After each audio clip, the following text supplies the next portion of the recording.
man kay gihagifiyon mo. Yeah, Joe Garrido. 7:39 Thursday, May 19th, 2022. Jesse Quenga of the Guam Ethics Commission joins us now. Good morning, Jesse. Good morning, Chris. Way to start the morning. You're breaking out all your hits. Such a treat to be here and listen to that. So good morning. Good morning, my friend.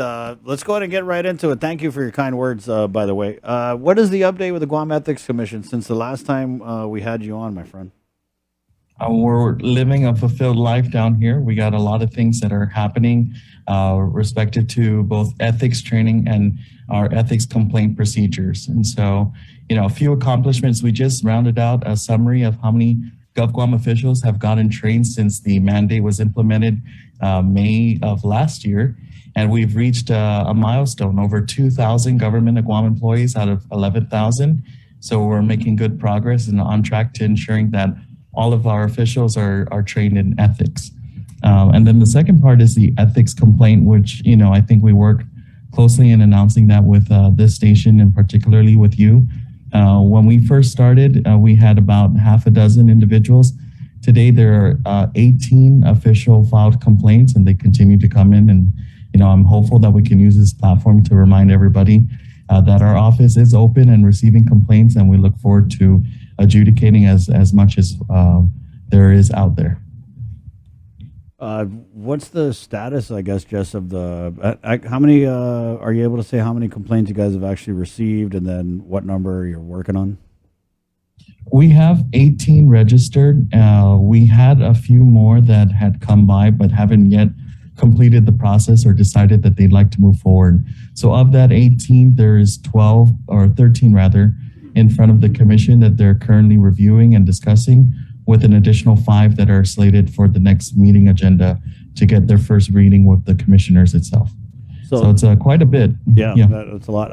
So when the commission looks at these complaints, do they, because I'm a little foggy on it, but do they make a determination, this is something you can move forward with? Is that what happens when they look at these complaints? They do. And so the role of our office here is to collect, of course, the information from the complainant and any evidence that they're able to provide us to substantiate that the violation had occurred. So our staff compiles that and presents that to the commission to receive their first reading, which essentially is guidance on whether they believe, yes, jurisdiction is applied here, and we can take that case under review and to make a determination, or if we lack jurisdiction. Then the commissioners move throughout that process to a formal resolution. Once that resolution is adopted, then you see now our officials going out there and inquiring for specific documents, for other records that will help support or disprove the allegation against the public official. Have there been any complaints that were brought before the commission where they made a determination that it wasn't in their jurisdiction or there wasn't enough to move on? None yet. So there are, of the 13 cases before the commission, they're still before the commission. There's quite a lot of information that they have to comb through, and we take our time with each case to ensure that we're giving them as much of the complete information that we have available. What is the status, Jess? Because I remember, I want to say it was about a couple months ago, the Guam Visitors Bureau, the board meeting where the CEO had made a bunch of allegations to the different board members about conflicts of interest. And then you had come on and said that possibly you were trying to get that on the agenda. I don't think it made the agenda, but what is the update with that issue? And given that there have been more developments at the Guam Visitors Bureau, are you guys looking at that at all? You are correct. And so I think when we last spoke around March, there wasn't enough time to get it on the agenda, but the matter is being discussed by the commissioners. So I can't go into too much detail other than to say that it is one of those items that is currently being reviewed and discussed by the commissioners. Can you go into a little bit more of the process? Because I told the audience you were going to share with us how to make a complaint, and then because it's not as easy as just going to make a complaint, right? People can't just show up and they can't be like, Chris bought empanada from somebody or whatever that's his cousin, arrest him, put him in jail for life. It's nothing like that, right? There's actually a whole process. So just so people know what they're getting into. Can you again share with us the process? Of course, and thank you for that. We try to make that as easy for the individual filing the complaint as possible. The first thing that they would want to do is reach out to our office either by phone or email, or they can visit us in person. And when they speak with the representative, let's say, for example, they're calling over the phone, any one of our staff are going to advise them on an appropriate time that's most convenient to them, where they can come by the office and review in great detail the application form, the complaint form rather, what is required of them, clauses like confidentiality, and the penalties if any of this is found to be frivolous or false. And before the complainant files their actual complaint, we try to walk them through each of those regulations so that there's complete understanding, and then we receive that information. They don't come back more often than once unless there is other information that becomes available to them that they'd like to share that they believe will support their case. Typically, if a person comes in on day one, they can meet with their staff, and if they're comfortable enough to sign the form with whatever information they have, that'll be the extent of their visit until such time. Either one, we inquire for additional information, or two, while the commissioners are investigating and maybe conducting a hearing, they reach out to those individuals to come back and testify in person as to those allegations. Just what happens if you get people who make a complaint that maybe starts out as ethical in nature, but then crosses the line into criminal? Well, that is obviously a matter that we still complete our investigation. If the commissioners find that the individual did allow that act to occur and they conducted that behavior, we send the entire report to the Office of the Attorney General, and from there, their prosecution division will handle it and file the appropriate charges against that official. If it's not criminal, we send that to the appropriate appointing authority. So if they work for a particular agency, we'll reference that agency or that board and say, here are the facts that we were able to determine and found the individual had violated the code of conduct. We did have a comment here, and I already know the answer. I'm just going to ask you anyway. Are you able to say what the main complaints are on? They vary. So it's difficult to say, but they cover everything from conflicts of interest, handling of confidential information, even receiving of gifts. And so those are matters which the commission has jurisdiction over and will continue to receive complaints about. If someone out there maybe wanted to call and they have an idea, or they probably witnessed something but wasn't sure if that's an ethics complaint, we've received and fielded those calls. We encourage you to please contact our office so we can provide some guidance on that matter. At what point, Jess, so there's 18 complaints, 13 the commission is reviewing, correct? 5 are slated to be reviewed by the commission. But at what point does the public hear, at what point is the public able to hear, read, look, know about complaints that are filed and what happened with them? Sure. First, the statute requires our office to provide an annual report at no charge to the public. Within that annual report, obviously, we would have to remove names that would identify who the official is or where they work, but would still share what was the act that was conducted and how we proved that that was not that was a misconduct on that official. So we expect that upon the completion of each of these investigations where matters prove to be a violation, we're going to be issuing out both on our website a summary of the findings so that those still in government service can reference that as a, don't do this because we've already proven that this is a misconduct. Mm-hmm. And then at the end of the year, you're going to get a summary of all the cases that we've been able to adjudicate and how we, at the commission level, answered each and every one of them.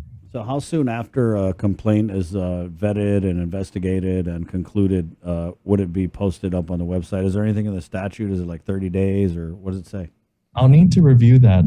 30 days seems familiar to me, but let me get back to you on that one to be sure. But I can't imagine that we would sit on it too long because we would love to have that readily available. If our employees continue to show up for work every day, it'd be a great resource to know, these are the types of conducts that maybe happens typically, but shouldn't be happening because it's a misconduct. You talked about receiving gifts. Is there anything you feel that government employees should know about their ability to receive gifts? The ones that are under your jurisdiction? Yes, absolutely. In fact, we train this weekly now. We talk about gift receiving. So an official, either directly or through their spouse or children, cannot receive any gift either in a single form or in the aggregate excess of $200. And so one of the things that we are trying to advise everyone is if you do receive a gift which was meant to influence your work, meaning that they wanted you to either do something or not do something, you have to report that to the Guam Ethics Commission. Our deadline to file the gift disclosure is June 30th. So we'll probably be putting out a press release on that in the upcoming month.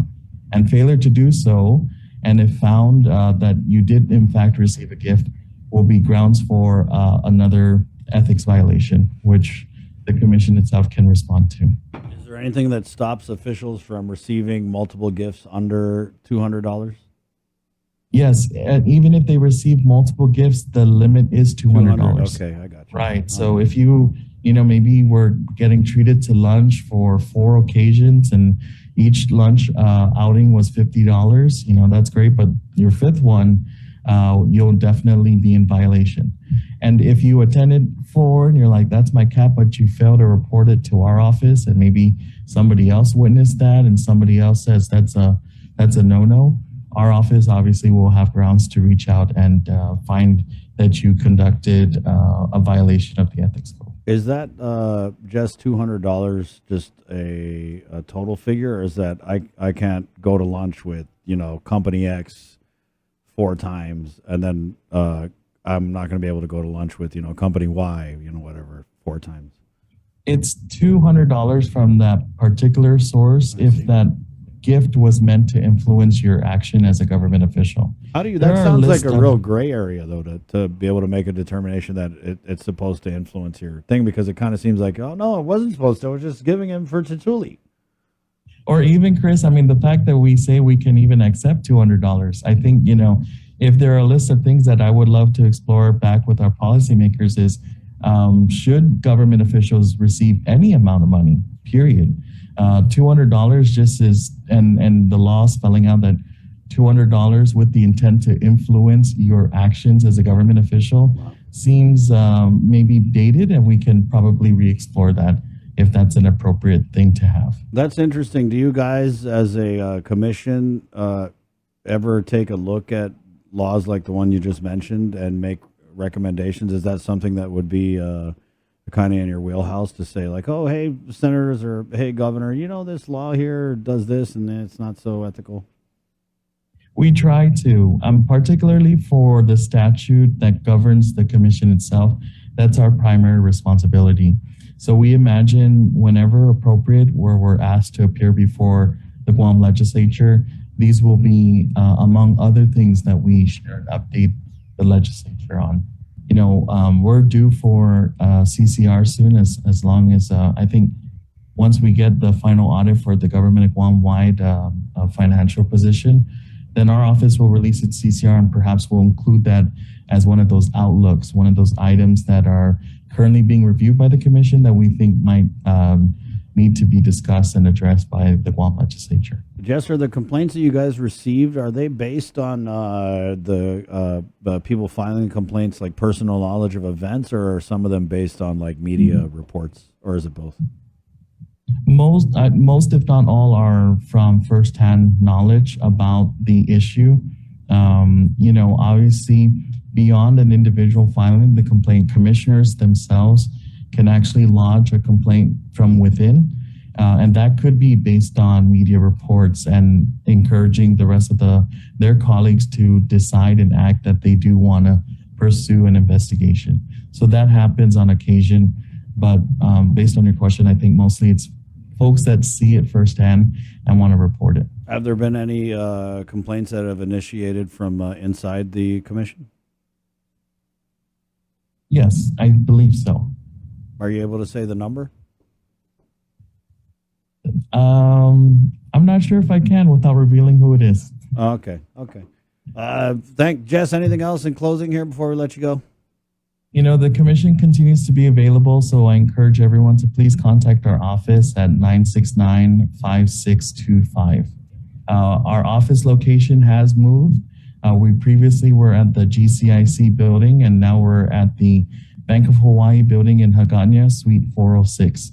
So you're more than welcome to visit our office. And to you, Chris, because you're doing your closing tour, I just want to say thank you so much for providing this platform. You were with us from the very beginning. I know pressuring us to see when we're going to get complaints going, and now the floodgates are open, and our office is couldn't be happier with how busy we are. Right, Jess. And on a personal note, Chris, one of my first experiences with you was with my brother. Beyond what you do on air, you also do a lot of emceeing for different events, and we had a Kites for Wishes activity at Aspen Park. And I remember walking with my brother, and you were saying, "Hafide, welcome everybody," and "Oh, look, twins," and everyone looks at me and my brother, and I thought for a second, "Oh gosh, do I stop, drop, and roll at this point?" I avoid the attention here, so. The dingas. Thank you, Jess. Thanks, my Take friend. it easy. Take Yeah, care. you too. God bless. Stay busy. Yeah. I gave them a hard time, right? I'm with the Guam Ethics Commission, and just really like, hey, what was the holdup? When are we going to get the complaints filed? So yeah, it is good that, wow. And he said floodgates have opened, right? As they've gotten 18 complaints, including, he couldn't say how many, but we'll just say at least one, right? That has initiated from inside the Guam Ethics Commission. So that means